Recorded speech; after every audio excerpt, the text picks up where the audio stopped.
apapun yang terjadi di dalam hidupku, selalu ku berkata, Tuhan Yesus baik. Amin.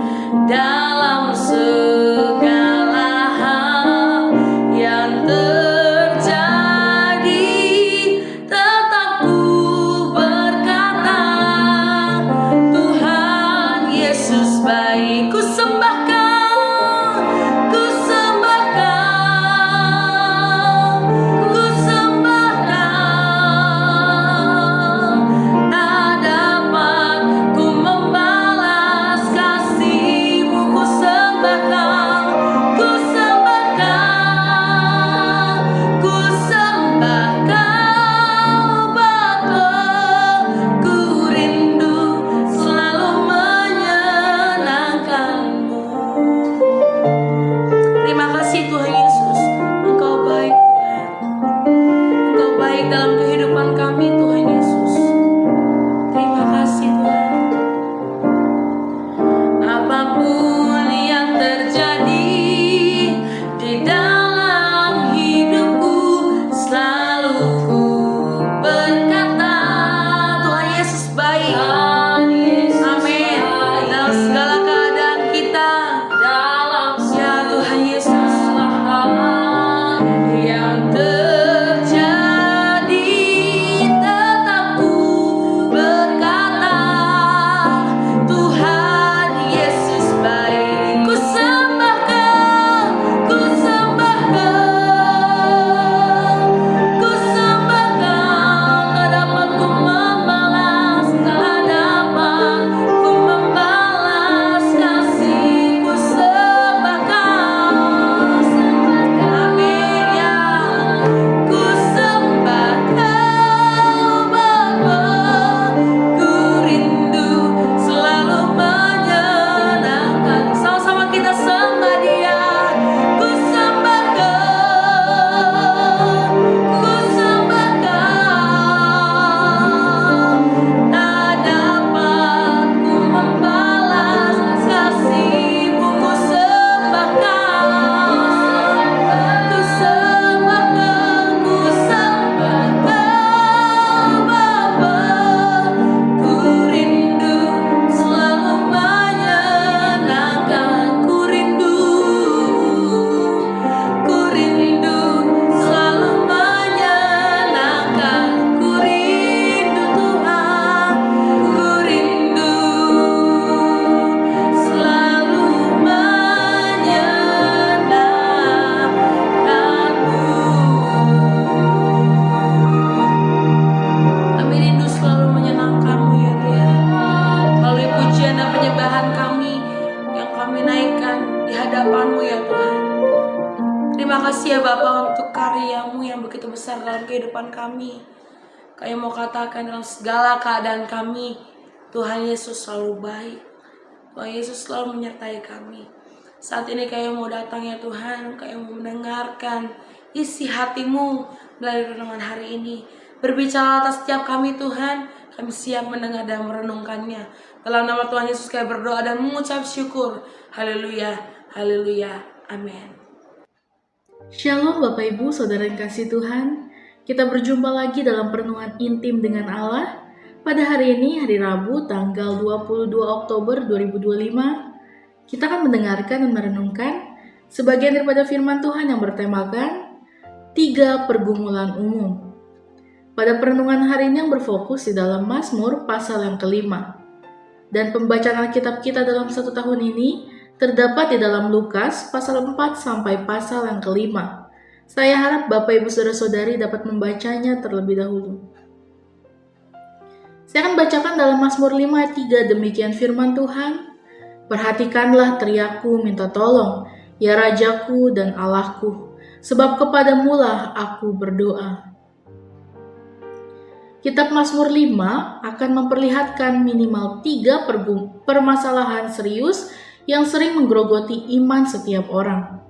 Yang pertama, berlaku angkuh dalam ayat 1 sampai yang keempat.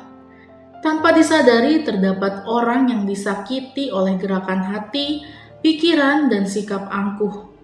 Apa yang dimaksud dengan angkuh? Angkuh artinya suka menganggap rendah pihak lain, atau sombong, dan atau tinggi hati. Sikap ini tidak menuju kepada orang lain saja, tetapi juga sering diarahkan kepada Tuhan.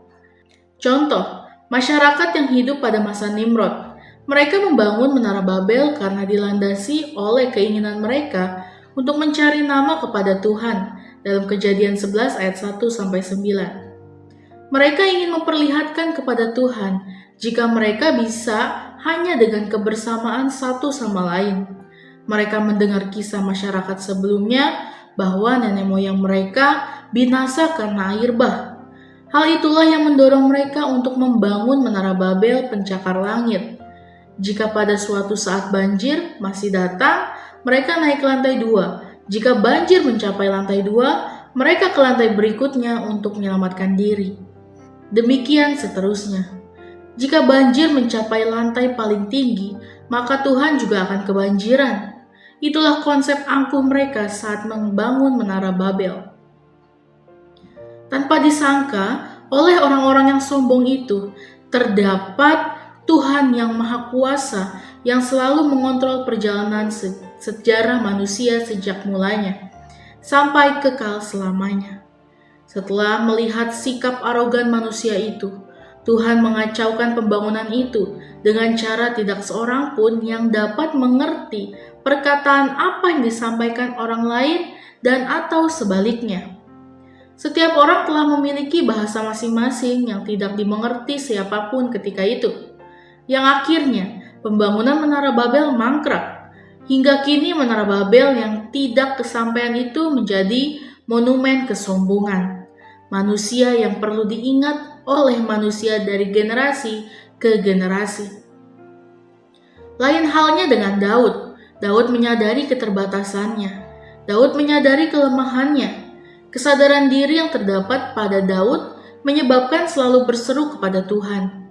Semua keluh kesahnya ia sampaikan kepada Tuhan. Daud selalu berteriak mohon pertolongan kepada Tuhan. Daud selalu berdoa kepada Tuhan tentang berbagai hal yang memberatkan kehidupannya. Pada pagi hari, Daud telah memperdengarkan suaranya untuk minta tolong kepada Tuhan. Daud berkata bahwa Tuhan itu adalah Raja dan Allahnya. Daud begitu menghormati rajanya. Pada pagi hari, Daud telah mengatur persembahan kepada Tuhan penolongnya. Karena itu, jangan pernah berlaku angkuh atau sombong dan atau tinggi hati terhadap Tuhan. Jangan pernah menganggap sepi kasih Tuhan yang telah dikaruniakan kepada setiap orang yang telah percaya kepadanya selama hidup. Lalu yang kedua, berlaku tidak adil dalam ayat 9. Ketidakadilan manusia telah memuncak saat Yohanes Pembaptis melaksanakan tugas kenabiannya. Pada awal pelaksanaan tugasnya di padang gurun Yudea, ia berkata, "Persiapkanlah jalan untuk Tuhan." Terdapat dalam Matius pasal yang 3 ayat 3. Apa yang dimaksud dengan persiapkanlah jalan untuk Tuhan? Apakah yang dimaksudkan dalam hal ini adalah jalan raya, atau jalan provinsi, dan atau jalan tol yang terbuat dari aspal atau beton seperti terlibat sekarang ini? Tentu saja bukan. Persiapkanlah jalan untuk Tuhan artinya membuka kedok ketidakadilan dari setiap segi kehidupan manusia.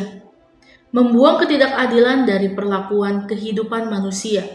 Setelah itu, membangun jalan keadilan dalam praktik kehidupan dalam berbagai segi. Baik dalam sistem keagamaan, ekonomi, pendidikan, peradilan, dan pertahanan atau keamanan. Keadilan hendaknya menjadi kondisi praktik kehidupan sehari-hari. Inilah jalan Tuhan. Inilah jalan kebenaran. Inilah jalan kedamaian dan kehidupan, baik secara individu, keluarga, kelompok, bergereja, bermasyarakat, dan bernegara. Keadilan adalah jalan Tuhan untuk mencapai kedamaian dalam kehidupan berkomuni dengan berbagai pihak. Sebaliknya, perlakukan tidak adil yang dilakukan siapapun terhadap sesamanya akan berpotensi untuk menimbulkan permasalahan kemanusiaan dalam menjalani kehidupan sehari-hari. Esensi inilah yang dituangkan dalam sila kedua Pancasila, yakni kemanusiaan yang adil dan beradab. Dan sila kelima, keadilan sosial bagi seluruh rakyat Indonesia. Apa yang dimaksud dengan berlaku adil dalam hal ini? Berpegang teguh pada kebenaran. Kebenaran yang sesungguhnya tidak memandang muka, tidak berpihak pada kelompok atau gelombang tertentu. Jadi jalan Tuhan yang dimaksudkan ialah perbuatan manusia yang didasarkan pada nilai kebenaran dan keadilan yang sesungguhnya. Lalu yang ketiga, berlaku tidak jujur dalam ayat 10-11. Apa yang dimaksud dengan perilaku tidak jujur? Tidak jujur artinya kebohongan atau tercela dan atau tidak sesuai antara perkataan dengan perbuatan. Tujuan ketidakjujuran adalah menyembunyikan sesuatu atau berpura-pura baik dan atau menipu. Seperti disampaikan di Alkitab, orang-orang yang suka berlaku tidak jujur dikenal dengan sebutan serigala berbulu domba. Menata kehidupan luar dengan cara sebaik mungkin, tetapi hatinya bermaksud untuk melakukan penipuan. Orang yang berencana untuk melakukan kejahatan tidak akan berkata jujur tentang hal-hal yang akan dilakukan. Hal-hal yang disampaikan seringkali bertolak belakang dengan yang terdapat dalam hatinya. Berucap manis untuk berlaku buruk, sama seperti ular yang memutarbalikkan firman Tuhan di Taman Eden. Allah berkata kepada Adam, "Jangan," tetapi ular berkata sebaliknya, yakni, "Tentulah boleh." Sama seperti iblis mencobai Yesus untuk merubah batu menjadi roti. Dalam mengatasi rasa lapar, melompat dari bumbungan bait suci karena akan ada malaikat yang menantang kaki Yesus dan membujuk Yesus untuk menyembah iblis untuk memperoleh kejayaan pemerintahan dunia ini. Bagaimana cara mengatasinya? Percaya sepenuhnya kepada firman Tuhan yang akan berperan sebagai pelita atau penerang dalam hati, pikiran, dan pertimbangan dalam memutuskan segala sesuatunya. Amin. Mari kita sama-sama berdoa. Bapa yang baik, terima kasih Tuhan Yesus untuk pertolongan pada hari ini.